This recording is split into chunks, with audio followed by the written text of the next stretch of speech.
మళ్ళీ కాంగ్రెస్కి ఇంత అనుభవం ఉంది, ప్రజలు ఎలా తీసుకోవాలి పాలించాలని తెలుసు.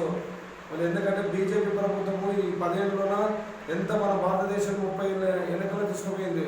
రోడ్లు రద్దు చేయడం కానీ, అంటే డబ్బులు రద్దుపరచడం కానీ, మళ్ళీ జిఎస్టీ పెట్టడం కానీ, మన తర్వాత ఎక్కడ చూస్తే అక్కడ ట్యాక్స్లు పెంచడం, డీజిల్ రేటు, పెట్రోల్ ధర, విచిత్రంగా గ్యాస్ ధర, ఏం చూసాక పెంచుకుని పోయినాడు.